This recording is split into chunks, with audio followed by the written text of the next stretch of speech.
నాకేం భయం లేదు. వెళ్ళి.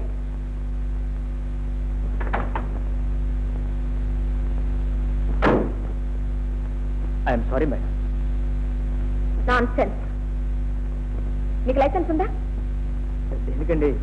యాక్సిడెంట్ చేయడానికే? కాదు, మౌత్ ఆర్గన్ వాయించుకుంటూ వయ్యారంగా కారు నడపడానికి. అదే అది అది నాన్సెన్స్. లైసెన్స్ తాకేందుకు? అసలు మీకేమైనా సెన్స్ ఉందా? డబ్బుంది కదా అని కారు కొంటే సరిపోయిందా? నడపడం కూడా తెలియాలి. అసలు మీకు డ్రైవింగ్ చేతనవునా? ట్రాఫిక్ రూల్స్ వాటి అర్థాలు మీకు తెలుసా?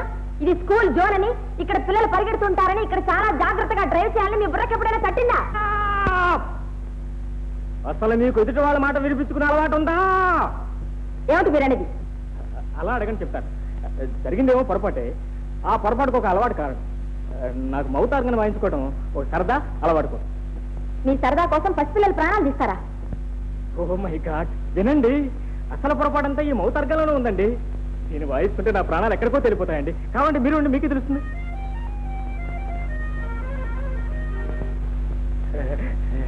పరమ అసహ్యంగా ఉంది. ఏమండి ఏమండి ప్రజాక్షేమం కోసం అది అక్కడ ఉండడమే మంచిది.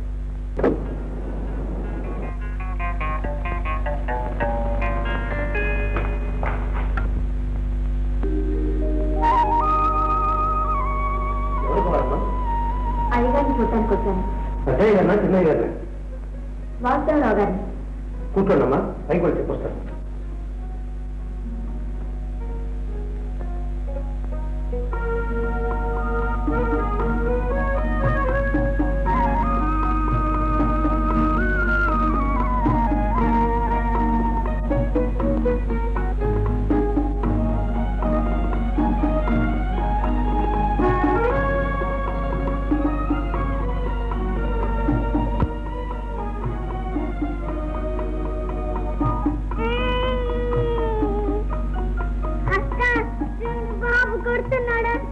ఎందుకు కొట్టలేదాన్ని?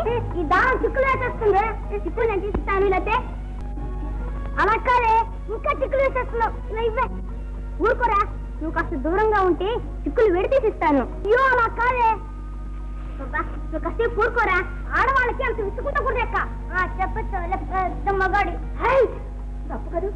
ఇలా దెబ్బలాడుకోవచ్చా? మరి ఎలా దెబ్బలాడుకోవాలండి? గడిచివాడి దారం చిక్కులు పెడితే నెమ్మదిగా విడదీసుకోవాలి, కానీ దెబ్బలాడుకోకూడదు. పాప, నీ పేరేంటి? నాన్నగారేమో అమ్మా అని పిలుస్తారు, బాబా ఏమో జానీ అని పిలుస్తారు. నా అత్తల పేరు జాన్సీ లక్ష్మీబాయ్, మా అక్క పేరు ఇందిరా. Very good. నీ పేరేంటి బాబు? అదే మీ అన్నదేనండి, బాబు. అసలు పేరు? సుభాష్ చంద్రబోస్ బాబు. I am studying third standard in Jawaharlal convent.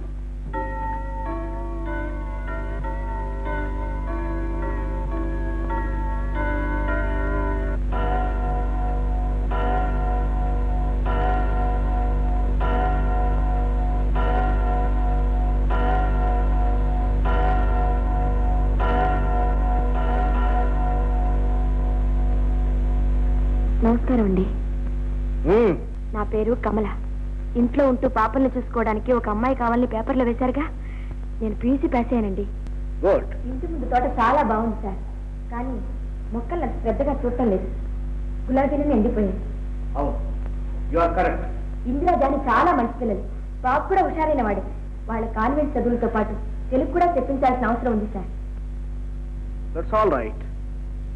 వచ్చిన ఒక్క నిమిషంలోనే చాలా ఎక్కువ విషయాలు తెలుసుకున్నట్టున్నావు. సార్, నా ఉద్యోగం. నేను నీకు ఉద్యోగం ఇవ్వాల్సిన అవసరం లేదు. 8:45కే నువ్వు ఉద్యోగం. అవును, వచ్చిన దగ్గర నుంచి నువ్వు చేసే ప్రతి పని గమనిస్తూనే ఉన్నాను. రాగానే door mat searches, that is power of observation. వృధాగా తిరుగుతున్న ఫ్యాన్ ఆఫ్ చేసి, దట్ ఈస్ ఎకానమీ. దారం చిక్కులు విడదీసావు, పిల్లల్ని సనువు చేసుకున్నావు. That shows your patience and sincerity. ఇవన్నీ చూశాక నువ్వు ఏ పని తలపెట్టినా చాలా ఓర్పుతో చేయగలవనే నమ్మకం నాకు కలిగింది. నేను ఉద్యోగం ఇస్తున్నది నీకు కాదు, నీలోని sincerity. Thank you sir. Rangayya, వీరి లోపలికి తీసుకెళ్ళు. వెళ్ళమ్మా.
హలో రాధా. చాలా వరకు వచ్చిందే కథ. ఈ వ్యవహారం ఇంతటితో వదిలేద్దామా? నో, ఎంత మాత్రం వీల్లేదు.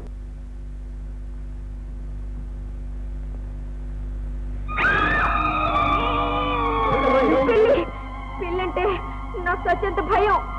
భలేవరమ్మా, పిల్లేం చేస్తుందమ్మా? ఏయ్, నువ్వంటే అమ్మాయి గారికి భయం అంట. పోయిందమ్మా.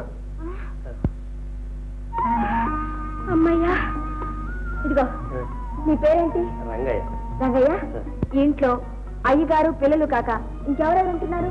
నేను, వంట మనిషి, మహేంద్రయ్య గారు. మైనరా? అదేనండి, మా చిన్నయ్య గారు అంటే మా పెద్దయ్య గారు తమ్ముడు. మేమంతా మహేంద్ర అంటామండి.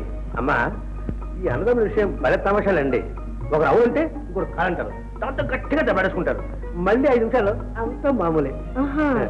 మళ్ళీ మీరు కంగారు పడతామని ముందే చెప్పేశాను. పోతే మా మహేంద్ర గారు అంతా అదో రకం. అంటే అంటే చెడ్డేం కాదు, ఎంతసేపు జలసగా కారు మీద తిరిగాడు, కాపీలు తాగాడు. అంతే కదా. అదిగో మా మహేంద్ర గారు వచ్చారు.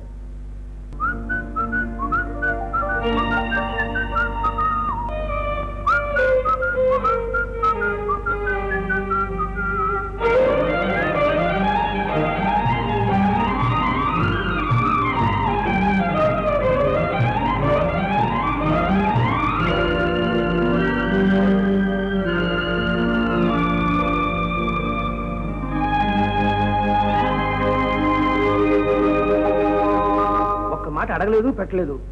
అమ్మాయి గారు చూసి చూడగానే ఉద్యోగం వచ్చేసారు బాబు మేద్రయ్య గారు. అమ్మాయి గారు మా గొప్ప మనిషి బాబు. ఇప్పుడే అలాగే రోడ్డు మీద నా ప్రవర్తన మన్నించండి. మీరు కూడా నన్ను మన్నించాలి. మీరు అలా అనకూడదు. నేను ఈ ఇంట్లో తెలుసు, మా రంగయ్య చెప్పాడు. అరే, నాకు కాఫీ అంటే ఇష్టమని మీకు అప్పుడే తెలిసిపోయిందే. అద్భుతం, ఇలాంటి కాఫీ తాగి 5 ఏళ్ళు అయిందండి. చూడండి, మీరు రోజుకు 90 సార్లైనా ఇలాంటి కాఫీ ఇవ్వాలండి. ఏమండి, మీరు ఎప్పుడూ అలాగే నవ్వుతూ ఉండాలండి. అలాంటి నవ్వంటే నాకు చాలా ఇష్టం అండి.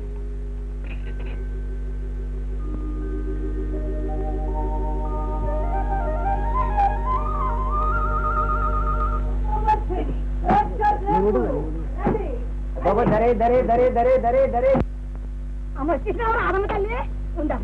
ఇదిగో బయట ఈ మలుపు తీసుకెళ్ళి మన అమ్మకి ఇదిగో తల్లి, ఇదిగో